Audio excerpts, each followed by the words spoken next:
ಎಲ್ಲರಿಗೂ ನಮಸ್ಕಾರ. Welcome to my channel. ಇವತ್ತಿನ ವಿಡಿಯೋದಲ್ಲಿ ಈಗ ಹಸಿ ಕಾಳುಗಳ ಸೀಸನ್ ಆಗಿರೋದ್ರಿಂದ ಹಸಿ ತೊಗರಿ ಕಾಳಿನಿಂದ ವಡೆ ಯಾವ ರೀತಿಯಾಗಿ ಮಾಡೋದು ಅಂತ ತಿಳಿಸ್ಕೊಡ್ತೀನಿ.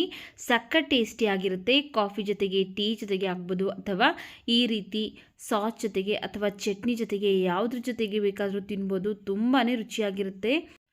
ನೋಡಿ, ಇಲ್ಲಿ ಈ ಕಪ್ಪಲ್ಲಿ 1 ಕಪ್ಪು ಹಸಿ ತೊಗರಿ ಕಾಳನ್ನು ತಗೊಂಡಿದ್ದೀನಿ.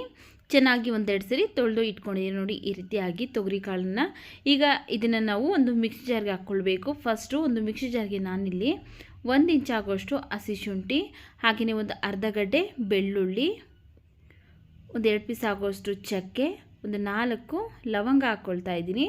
ಒಂದು 5 ರಿಂದ 6 ಹಸಿಮೆಣಸಿನಕಾಯಿ, ನಿಮ್ಮ ಖಾರಕ್ಕೆ ಎಷ್ಟು ಬೇಕೋ ಅಷ್ಟು ಹಾಕ್ಕೊಂಡು ನೀರೇನು ಸೇರಿಸ್ದೇನೆ ತರಿಯಾಗಿ ಈ ರೀತಿ ಗ್ರೈಂಡ್ ಮಾಡ್ಕೊಳ್ಬೇಕು.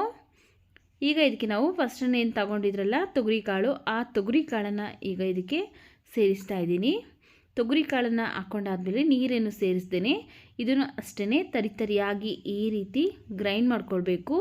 ನೀರೆಲ್ಲ ಸೇರಿಸೋದಕ್ಕೆ ಹೋಗಬೇಡಿ. ನೋಡಿ, ತೊಗರಿ ಕಾಳಿನಲ್ಲೇ ನೀರಂಶ ಇರೋದ್ರಿಂದ ನೀರೇನು ಸೇರಿಸೋದಕ್ಕೆ ಹೋಗಬಾರ್ದು. ತರಿಯಾಗಿ ರುಬ್ಕೊಂಡು ಒಂದು ಬಟ್ಲಿಗೆ ಹಾಕ್ಕೊಳ್ತಾ ಇದ್ದೀನಿ. ಆನಂತರ ಒಂದು 3 ಸ್ಪೂನ್ ಆಗೋಷ್ಟು ಕಡಲೆ ಹಿಟ್ಟು ಹಾಕ್ಕೊಳ್ತಾ ಇದ್ದೀನಿ. ಹಾಗೆಯೇ 1 ಸ್ಪೂನು ಅಕ್ಕಿ ಹಿಟ್ಟು. ನೀವು ಕಡಲೆ ಹಿಟ್ಟಿನ ಬದಲಾಗಿ ಕಡಲೆಬೇಳೆನೂ ಸಹ ನೆನೆಸ್ಬಿಟ್ಟು ರುಬ್ಕೊಂಡು ಹಾಕ್ಕೊಳ್ಬೋದು.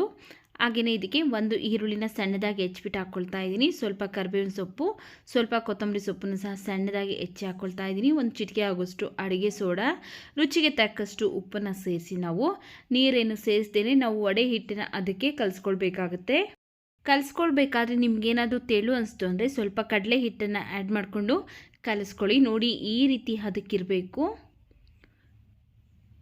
ನೋಡಿ, ಈಗ ಕಲಿಸ್ಕೊಂಡಿರುವಂತಹ ಹಿಟ್ಟಲ್ಲಿ ಸ್ವಲ್ಪ ಸ್ವಲ್ಪ ಉಂಡೆ ಮಾಡಿಕೊಂಡು ಈ ರೀತಿ ಕೈಯಿಂದ ತಟ್ಬಿಟ್ಟು ನಾವು ಎಣ್ಣೆಯಲ್ಲಿ ಫ್ರೈ ಮಾಡ್ಕೊಳ್ಬೇಕು. ಎಣ್ಣೆನ ಚೆನ್ನಾಗಿ ಬಿಸಿ ಮಾಡಿಕೊಂಡು ಆನಂತರ ಸ್ಟವ್ ಊರಿನ ಮೀಡಿಯಮ್ ಟು ಲೋ ಫ್ಲೇಮಲ್ಲಿ ಇಟ್ಕೊಂಡು ನಾವು ವಡೆಗಳನ್ನ ಫ್ರೈ ಮಾಡ್ಕೊಳ್ಬೇಕಾಗತ್ತೆ. ಹೈ ಫ್ಲೇಮಲ್ಲೆಲ್ಲ ಇಡೋದಕ್ಕೆ ಹೋಗ್ಬೇಡಿ, ಯಾಕಂದರೆ ಬೇಗ ಸೀದೋಗ್ಬಿಡುತ್ತೆ. ಅದರಿಂದ ಮೀಡಿಯಮ್ ಫ್ಲೇಮಲ್ಲಿ ಇಟ್ಕೊಂಡು ನಾವು ಚೆನ್ನಾಗಿ ಫ್ರೈ ಮಾಡ್ಕೊಳ್ಬೇಕು. ನೋಡಿ, ಹಾಕಿದ ತಕ್ಷಣ ತಿರುಗಿಸೋದಕ್ಕೆ ಹೋಗಬೇಡಿ.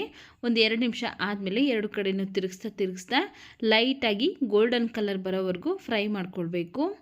ಕಾಫಿ ಜೊತೆಗಾಗ್ಬೋದು, ಟೀ ಜೊತೆಗಾಗ್ಬೋದು, ಅಥವಾ ಊಟಕ್ಕೂ ಅಷ್ಟೇ ಸೈಡ್ ಡಿಶ್ ಆಗಿ ತುಂಬಾ ರುಚಿಯಾಗಿರುತ್ತೆ ಸ್ನೇಹಿತರೆ. ಕಡಲೆಬೇಳೆ ವಡೆಗಿಂತೂ ಟೇಸ್ಟ್ ತುಂಬ ಚೆನ್ನಾಗಿರುತ್ತೆ. ಈ ಸೀಸನಲ್ಲಿ ಒಂದ್ಸರಿ ಟ್ರೈ ಮಾಡಿ. ನೋಡಿ, ಈ ರೀತಿ ಗೋಲ್ಡನ್ ಕಲರ್ ಬಂದಮೇಲೆ ತೆಗೆದುಕೊಳ್ತಾ ಇದ್ದೀನಿ. ನೋಡಿದ್ರಲ್ಲ ಎಷ್ಟು ಸಿಂಪಲ್ಲಾಗಿ ಮತ್ತು ಟೇಸ್ಟಿ ಆಗಿರುವಂತಹ ತೊಗರಿ ಕಾಳಿನ ವಡೆ ಯಾವ ರೀತಿ ಮಾಡೋದು ಅಂತ. ವಿಡಿಯೋ ಇಷ್ಟ ಆಗಿದರೆ ವಿಡಿಯೋಗೊಂದು ಲೈಕ್ ಮಾಡಿ, ವಿಡಿಯೋವನ್ನು ಶೇರ್ ಮಾಡಿ. ನಮ್ಮ ಚಾನಲ್ಗೆ ನೀವಿನ್ನು ಸಬ್ಸ್ಕ್ರೈಬ್ ಮಾಡ್ಕೊಳ್ದೆ ನೋಡ್ತಾ ಇದ್ದರೆ ಪ್ಲೀಸ್ ನಮ್ಮ ಚಾನಲ್ಗೆ ಸಬ್ಸ್ಕ್ರೈಬ್ ಮಾಡಿಕೊಂಡು ಸಪೋರ್ಟ್ ಮಾಡಿ ಸ್ನೇಹಿತರೆ.